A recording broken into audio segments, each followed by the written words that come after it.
Hello friend, welcome to नई सोच में आप लोग का स्वागत है। आज की इस वीडियो में हम क्लास 12 के chapter 11 alcohol phenol ether chemistry के ज्ञान फरक का क्वेश्चन बैंक का सॉल्यूशन देखेंगे। आपको हमारे चैनल पर हर चैप्टर के प्रश्न बैंक का सॉल्यूशन मिल जाएगा, फिजिक्स, केमिस्ट्री और मैथ तीनों का। तो आप लोग हमारे चैनल नई सोच को सब्सक्राइब कर लें और आपको इसकी PDF भी हमारे टेलीग्राम चैनल पर मिल जाती है। तो चलिए स्टार्ट करते हैं पहले क्वेश्चन से। एल्कोहल तथा डाइएल्डिहाइड ईथर में पहचान कैसे करेंगे। तो एल्कोहल और डाइएल्डिहाइड ईथर में अंतर देखते हैं, उसी टाइप से उसको पहचान कर सकते हैं। पहला, भौतिक गुण के आधार पर हम पहचान कर सकते हैं। एल्कोहल वाष्पीय द्रव्य हाइड्रोजन आबंध के कारण क्वथनांक उच्च होता है इनका, और इनका वाष्पीय द्रव्य हाइड्रोजन की अनुपस्थिति के कारण क्वथनांक निम्न होता है। विलेयता, अंतर अणुक हाइड्रोजन आबंध के कारण जल में आसानी से विलय होते हैं। इसमें डाइमेथिल ईथर के अपवाद के अतिरिक्त अन्य जल में विलय नहीं हो पाते हैं। सोडियम आयनीय क्रिया, एल्कोहल सोडियम धातु से क्रिया करके H2 गैस मुक्त करता है, जो एक प्रदर्शित करता है कि इसकी प्राकृतिक अम्लीय होती है। डाइमेथिल ईथर में ये सोडियम धातु के साथ क्रिया नहीं करते हैं। गर्म जल के साथ क्रिया करके कोई अभिक्रिया नहीं होती है। ये एथिल अल्कोहल में जल उपस्थित अपघटित हो जाते हैं। PCl5 से क्रिया करके एल्कोहल एल्किल क्लोराइड बनाते हैं। PCl5 के साथ उच्च ताप पर अभिक्रिया से एल्किल क्लोराइड बनता है। वायु का प्रभाव, वायु का कोई प्रभाव नहीं पड़ता है। यह वायु से क्रिया करके पेरोक्साइड बनाता है।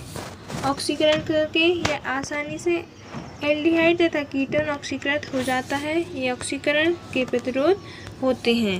नेक्स्ट क्वेश्चन देखते हैं। नेक्स्ट क्वेश्चन क्या है, फिनॉल तथा अल्कोहल में अंतर स्पष्ट करें। तो फिनॉल और अल्कोहल में अंतर देखते हैं। सबसे पहले प्रकार के आधार पर यह एलिफेटिक यौगिक है। यह प्राथमिक, द्वितीयक, तृतीयक प्रकार के हो सकते हैं। अल्कोहल, फिनॉल या एरोमेटिक यौगिक, यह अन्य प्रकारों में नहीं पाया जाता है। अम्लीय, यह फिनॉल की अपेक्षा दुर्बल अम्लीय होते हैं। यह अल्कोहल की तुलना में प्रबल अम्लीय होता है। अब घुलनशीलता देखते हैं। यह जल में पूर्णतः घुलनशील है। इसकी विशिष्ट फिनॉलिक गंध आती है। यह जल में अल्प विलय है। इसकी विशिष्ट फिनॉलिक गंध आती है। क्षार के साथ क्रिया, यह क्षार से क्रिया नहीं करते, यह उदासीनता प्रदर्शित करते हैं। यह क्षार के साथ लवण बनाते हैं। अवस्था के आधार पर ये पतले द्रव्य होते हैं, यह क्रिस्टलीय ठोस होते हैं। लिटमस के प्रति, ये लिटमस को लाल के प्रति उदासीन होते हैं। नीले लिटमस को लाल कर देते हैं। NOH क्रिया करके NOH क्रिया कर सोडियम फीटैन बनाते हैं। यह कोई क्रिया नहीं करते हैं NOH से। FeCl3 से क्रिया करके FeCl3 से क्रिया नहीं होती है इनमें, और FeCl3 से क्रिया करके बैंगनी रंग का संकुलन बनाते हैं। नेक्स्ट क्वेश्चन देखते हैं। नेक्स्ट क्वेश्चन क्या है, प्राथमिक, द्वितीयक तथा तृतीयक अल्कोहल में प्रभेद की विक्टर मेयर विधि को समझाइए। तो प्राथमिक, द्वितीयक तथा तृतीयक अल्कोहल में OH समूह क्रमशः प्राथमिक, द्वितीयक तथा तृतीयक कार्बनों से जुड़े होते हैं। विक्टर मेयर विधि में इनकी क्रिया HI, AgNO3, HNO2 व NaOH से क्रमशः कराई जाती है। प्राथमिक, द्वितीयक व तृतीयक अल्कोहल क्रमशः लाल, नीला व रंगहीन विलय देते हैं। यहाँ प्राथमिक अल्कोहल देखते हैं। CH3CH2OH, इसकी सबसे पहले HI से क्रिया कराते हैं, तो इससे क्या प्राप्त होता है, CH3CH2I प्राप्त होता है। फिर इसको AgNO2 से क्रिया कराते हैं, तो AgNO2 से क्रिया करने पर क्या प्राप्त होता है, CH3CH2NO2 प्राप्त होता है। फिर इसको अगेन HNO2 से क्रिया कराते हैं, तो हमें CH3NO2 NOH प्राप्त होता है। इसकी फिर NaOH से क्रिया कराते हैं, तो यह हमें लाल रंग प्रदान करता है। ये प्राथमिक अल्कोहल की क्रिया देखी हमने। अब द्वितीयक अल्कोहल देखते हैं। द्वितीयक अल्कोहल क्या है, यहाँ पर CH3 2CHOH, ये द्वितीयक अल्कोहल है। इसकी HI से क्रिया कराएंगे तो क्या प्राप्त होगा, CH3 2CHI प्राप्त होगा।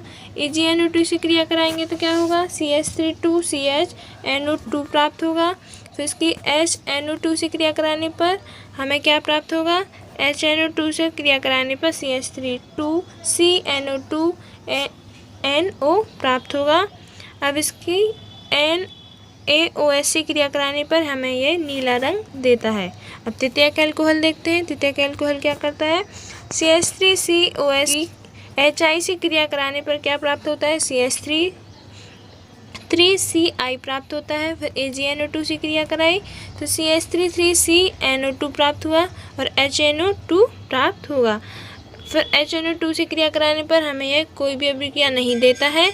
ये तीनों प्राथमिक द्वितीयक तृतीयक अल्कोहल में अंतर देखें और इनकी क्रिया कराने पर हमें किस टाइप से रंग देते हैं यह देखें। नेक्स्ट क्वेश्चन देखते हैं। नेक्स्ट क्वेश्चन क्या है, प्रोपेनॉल का क्वथनांक संगत एल्केन की अपेक्षा उच्च होता है, क्यों? तो प्रोपेनॉल का क्वथनांक संगत एल्केन की अपेक्षा उच्च क्यों होता है? ब्यूटेन में अणु आपस में दुर्बल बॉन्ड आकर्षण बल के द्वारा जुड़े होते हैं, जबकि प्रोपेनॉल में ये आपस में प्रबल अंतरालोक हाइड्रोजन बंध द्वारा जुड़े होते हैं। यहाँ पर देख सकते हैं कि प्रोपेनॉल में एक दुर्बल बल द्वारा जुड़े हुए हैं, इसीलिए प्रोपेनॉल का क्वथनांक संगत एल्केन की अपेक्षा उच्च होता है। नेक्स्ट क्वेश्चन देखते हैं। प्राथमिक अल्कोहल द्वितीयक अल्कोहल व तृतीयक अल्कोहल को निम्न बिंदुओं के आधार पर अंतर कीजिए। बिंदु दिए गए ऑक्सीकरण तथा विहाइड्रोजनीकरण। तो ऑक्सीकरण देखते हैं। ऑक्सीकरण पर प्राथमिक द्वितीयक व तृतीयक अल्कोहल क्रमशः एल्डिहाइड कीटोन व कम कार्बन वाला कीटोन देते हैं। C4H9OH लिया, उसका ऑक्सीकरण कराया प्राथमिक अल्कोहल के साथ। तो प्राथमिक अल्कोहल के साथ क्रिया कराएंगे तो हमें क्या प्राप्त होगा, CH3 CH2 CH2 CHO प्राप्त होगा। इसके बाद जब हम द्वितीयक अल्कोहल के साथ क्रिया कराएंगे इसकी तो CH3 CO CH3 CH3 प्राप्त होगा, और जब तृतीयक अल्कोहल के साथ क्रिया कराएंगे तो CH3 CO CH3 प्राप्त होगा। अब विहाइड्रोजनीकरण पर प्राथमिक द्वितीयक व तृतीयक अल्कोहल क्रमशः एल्डिहाइड कीटोन व एल्कीन देते हैं। तो यहाँ पर C4H9OH की जब विहाइड्रोजनीकरण कराते हैं 300 डिग्री सेल्सियस पर तो प्राथमिक अल्कोहल में हमें ये एल्डिहाइड देता है, CH3 CH2 CH2 CHO देता है। तो second CH3 CO CH2 CH3 देता है, और तृतीयक अल्कोहल क्या देता है, CH2 double bond C CH3 single bond CH3 हमें प्रदान करता है। नेक्स्ट क्वेश्चन देखते हैं। निम्न अभिक्रियाओं को समझाइए। विलियमसन संश्लेषण एंड सेकेंड कोलवेटोसिस में अभिक्रिया डाई एथिल ईथर की HI अम्ल के साथ क्रिया। सबसे पहले देखते हैं विलियमसन संश्लेषण। जब एल्किल हैलाइड को सोडियम अल्कोहल साइड के साथ गर्म करते हैं तब ईथर बनता है, इसे विलियमसन संश्लेषण अभिक्रिया कहते हैं। यहाँ पे जब हैलाइड को, एल्किल हैलाइड है, इसको जब हम सोडियम एल्कोसाइड के साथ, ये एल्किल हैलाइड है, को सोडियम अल्कोहल साइड के साथ गर्म करते हैं तो हमें ये ईथर प्रदान करता है। इससे हम क्या कहते हैं, विलियमसन संश्लेषण अभिक्रिया कहते हैं। उदाहरण, जब एथिल ब्रोमाइड को सोडियम एथॉक्साइड के साथ गर्म करते हैं तब हमें डाई एथिल ईथर बनाता है। ये एथिल ब्रोमाइड है, एथिल ब्रोमाइड है, इसको जब हम सोडियम एथॉक्साइड के साथ गर्म करते हैं तो डाई एथिल ईथर हमें प्रदान करता है। विशेषताएं क्या है इसकी, इस विधि से सरल एवं मिश्रित दोनों प्रकार के ईथर बनाए जाते हैं। सेकेंड, शुद्ध ईथर प्राप्त होता है। हम सेकेंड अभिक्रिया देखते हैं, कोलवे-सिस्ट में अभिक्रिया। जब सोडियम फिनॉक्साइड को CO2 के साथ बंधन नली में उच्च दाब पर 400 के ताप पर गर्म किया जाता है तो सोडियम सैलिसिलेट बनता है, इसे कोलवे-सिमेट अभिक्रिया कहते हैं।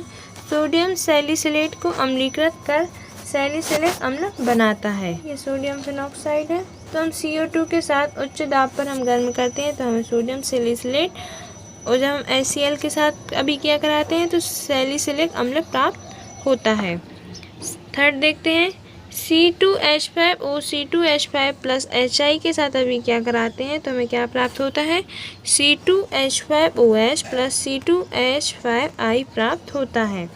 ये अभी हमने तनु व ठंडा के साथ अभी क्रिया कराई। जब हम गर्म व शांत के साथ अभी क्रिया कराते हैं C2H5 और C2H5 की 2HI के 2C2H5I और H2O हमें प्राप्त होता है। इसके आगे क्वेश्चन आपको नेक्स्ट वीडियो में प्रोवाइड हो जाएंगे। आशा करती हूँ आप लोग को हमारी वीडियो अच्छी लगी होगी। इसकी PDF आपको हमारे टेलीग्राम चैनल स्टडी विथ नई सोच पे मिल जाएगी। आप वहाँ जाकर के इसकी PDF डाउनलोड कर सकते हैं। Thanks for watching.